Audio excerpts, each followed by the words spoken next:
Hello, everybody. It's me, Ross, and welcome to another video. Today, I'm joined by good old Stuart Watson as I get his wish list for Town in 2022. Stu, it's a new year. Hopefully, it will be a successful year for Town under McKenna.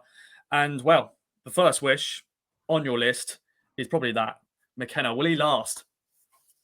Yeah, you're right, Ross. That is wish number one, is that we reach the end of 2022 and Kieran McKenna is still in charge of Ipswich Town. The chaotic 2021 for Ipswich Town obviously saw three men in permanent charge of the club: Lambert, then Cook, then McKenna. We had a bit of Matt Gill and John McGrill in between on caretaker basis. That's not very Ipswich Town, is it? Ipswich Town are a club that have stuck by managers, had very few managers. I think 10 in 56 years at the start of the club's history. They've now had 10 in the last 10. So I guess that is the modern world of football now. And Ipswich have joined that in terms of managers not getting as much time. But I just think if McKenna's still in charge come the end of this calendar year, then that will be a real indication that things are moving in the right direction, hopefully.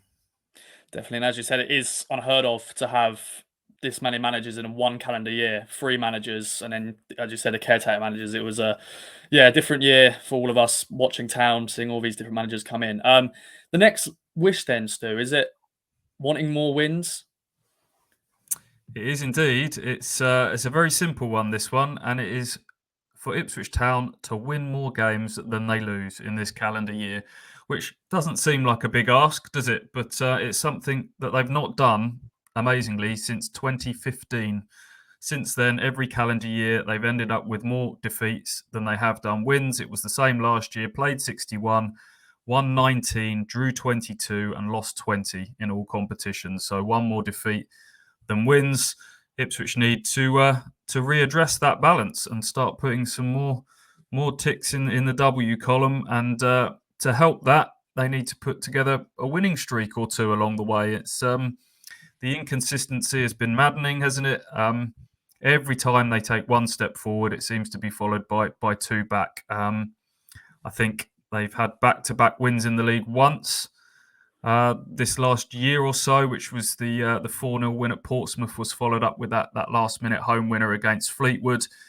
Then you're going right back to the end of the Lambert reign to find three wins in the row, which was Matt Gill then took caretaker charge for the win at Accrington, I believe it was, during that little period when Hull and Doncaster were beaten as well. So if you're going to be successful, if you're going to be a side pushing for promotion, you have to have one of those really powerful winning streaks at some stage. We haven't seen that from Ipswich for some time. I'd like to see one at some stage this year. Yeah, a lot of people already know this. I've said the season is dead, but hopefully we can finish the season strong. 5 months to go for this season. We're now in the second half of the campaign. Is that a wish for you? Yeah, I'm going to be a bit more realistic with this one. The easiest wish here would be to say for Ipswich Town to get promoted in 2022. I think I'm like you, Ross. I think they've just left themselves far too much work to do, even with that win against Wycombe in Kieran McKenna's first game in charge. 11-point gap to the playoffs, plenty of traffic. Other teams have got games in hand. I just think they've left themselves too much work to do. So a more realistic wish for me is to better last season's finish. They finished obviously 11th in the first season after relegation, obviously after the points per game method was used. Following the COVID cancellation, they finished 9th last season with 69 points. Beat that. If you can't get into the playoffs, try and beat that. Finish above 9th. It will feel like progression. See if you can beat that 69 points. 22 games left. That looks something like 10 wins, 7 draws from the final 22 games. That should be achievable. I think let's see what happens over these next few months. But that's wish number 3 for me, is to better last season's finish of 9th. Yeah, hopefully we can do that. And let's talk about the players and the squad as general. I'm going to steal your stat. Sorry to steal your thunder here. In total, 57 different players were used in 2021. So that's unbelievable numbers of players to be used in a League One squad. Premier League is a different story, but 57 players do. You hoping that something will emerge in terms of the cure players? Yeah, it's too many players. They only played 61 games. So to use 57 different players, obviously some of those would have been fleetingly in some of the cup competitions. But that that turnover needs to stop at some point. Obviously, it was a crazy summer transfer window. Whether it was too much, whether it was necessary, is open for debate. But that needs to stop at some point. So I look at the players that made the most starts for Ipswich Town in the calendar year of 2021, and it was Wolfenden and Toto Enciala made 30 starts each. That's less than half the games. Is your most appearances, most starts from a player. A core needs to emerge in this team. If you look at successful sides, names roll off the tongue, don't they? 7, 8 established players that are gonna, if fit, are gonna play week in, week out. We need to get to that stage with Ipswich Town.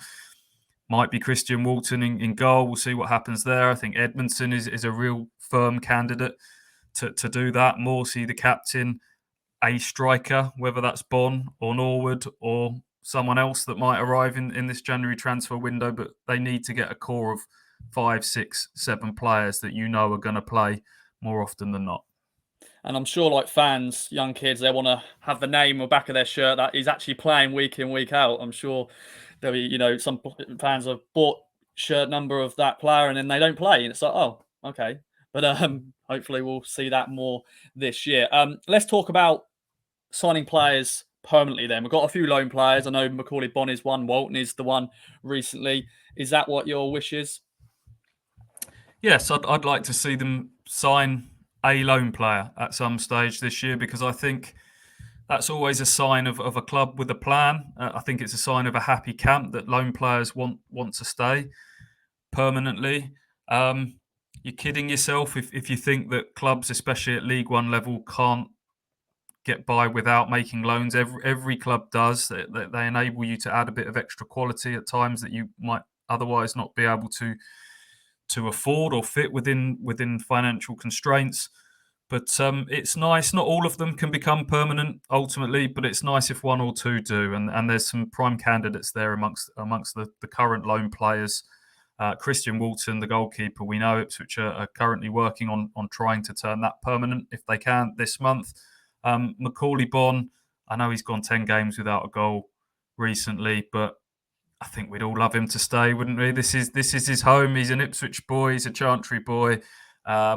He was banging in the goals for fun at the start of this season. Maybe his his current little dry spell might mean that he just becomes that little bit more affordable. Who knows? Whether it happens in January or whether they revisit it in the summer. I'd really like him to stay a bit longer than this season, Macaulay Bonn.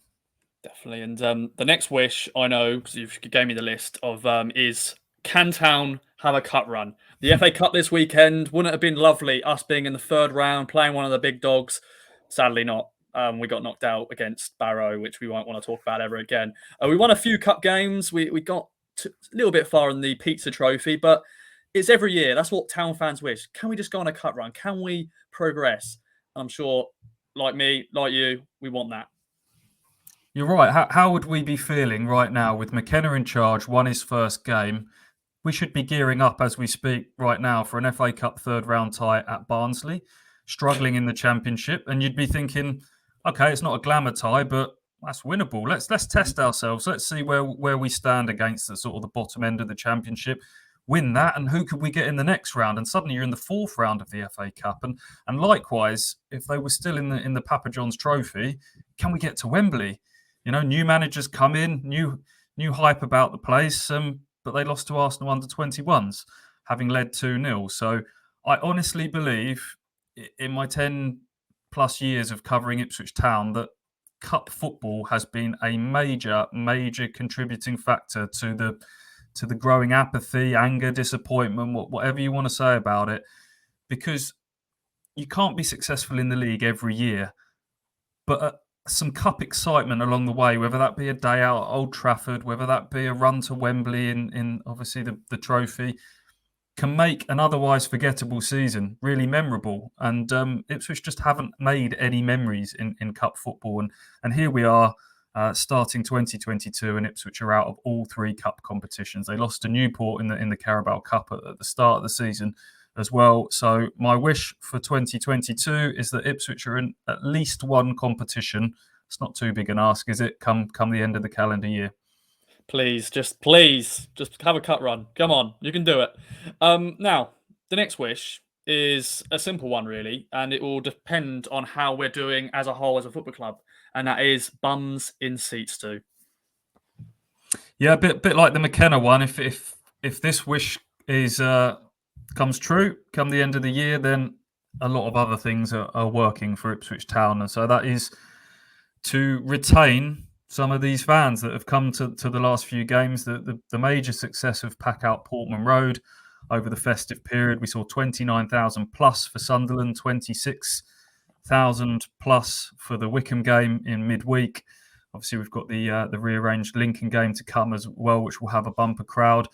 And they will either be those extra fans, sort of 5, 6, 7, 8,000 extra fans to usual, will either be brand new fans that think we'll give this a go, or there'll be fans that are coming back that have maybe fallen out of love with it, or for whatever reason have given up their season tickets along the way that have thought, yeah, we'll give this a go again. So how often have we had bigger crowds on the odd occasion over recent years, and Ipswich just seemed to sort of fall flat? I think the Sunderland and Wickham games were really good, entertaining games, both the draw and the win. And hopefully we can. It's going to convince some people to stay. And I look back at the average league attendance for Ipswich Town. They haven't had 20,000 plus as an average in the league going back, I think, to 09-10. So that's quite a long time, but they're on track to beat that. And I think, Portman Road as a stadium is obviously getting a bit of love and TLC that is required under Game Changer and Mark Ashton. Let's hope come the end of the year that these sort of crowds that we've seen recently are becoming a bit of a regular occurrence. Definitely, that's what we hope. And the next generation of Town fans, that is what we're hoping for. And that is a nice segue onto the next wish list, Stu, and it is on homegrown players. We have a tradition at the club, and McKenna has gone through the coaching setup at Tottenham and Man United there, you set up. So I'm sure he's going to be hoping to do the same, bringing those young players through. Yeah, we saw several homegrown players leave last summer amongst the mass exodus. We had Flynn Downs, Andre Dezelle, Tristan Nydam, Jack Lancaster, Teddy Bishop. Along the way in recent years, some players have been spirited away before they even got to the first team. Liam Gibbs, the most recent example of that, but Ben Knight as well, Charlie Brown, that the list goes on. And what we're left with is really only Luke Wolfenden and Idris El Mazouni in terms of sort of homegrown players, if we're not really counting Macaulay Bonne, which is a shame, really, because it's the traditions of Ipswich Town Football Club, and as supporters, you feel that extra connection with one of our own, a homegrown player, and that could change this year, I think, because as you say, Kieran McKenna is from an elite academy coaching background. I think if anyone's going to give youth a chance, it will be him. And there's no shortage of talent emerging from Playford Road at the moment. The under-18s obviously made the FA Youth Cup semi-final before losing to Liverpool. Lots of talent in that team. There's a few loan players that are away at the moment getting experience. Armando Dobra, Corian Darber, Tyree Simpson scoring goals for Swindon on loan at the moment. So you never know. Someone could emerge from anywhere. If you were asking who I think is most likely, I really like the look of Cameron Humphreys. Lots of top flight scouts all sniffing around him at the moment. I think he's really stepped up and looked mature on the odd occasion that he has been on the fringes of the first team. Keep an eye on that young man. We shall indeed. And the one that happens every year, I feel, is goals. Town do not score enough goals, and if you think about it, James Norwood was top goal scorer in 2021 last year, and he didn't even play that many games. So that sort of flags up we are in trouble with goals. Even though we scored loads of goals under Paul Cook, but we conceded goals. I think that's one thing we just all wish for. Just more goals, please. More goals, yes. And the temptation is to say, you're right, Norwood was top goal scorer for the calendar year on 13, Macaulay Bonne on 11. Obviously, he was only here for half of it. The temptation is to say, 20, please. Can someone go and score 20? And that would be nice, and I would love that. But I'd also like to see them spread out a little bit.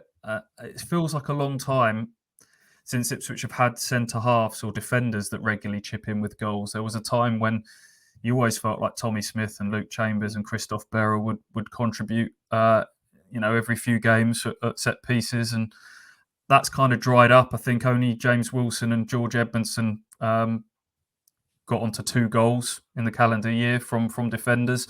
And yes, the goal output from midfield has improved, and the assists have improved from midfield, which was a problem with people like Aluko and Selina and Chaplin, who I guess is kind of in between a striker and an attacking midfielder. But I still would like to see Sammy Morsey and Lee Evans chip in with a few more goals and assists as well. Morsey is able of sort of bursting forward and joining the attack at times. Lee Evans, we saw get the hat-trick against Doncaster, so he is capable of that. So spread the goals out a little bit more. You can't always rely on your strikers, as we're seeing right now with Macaulay Bonne.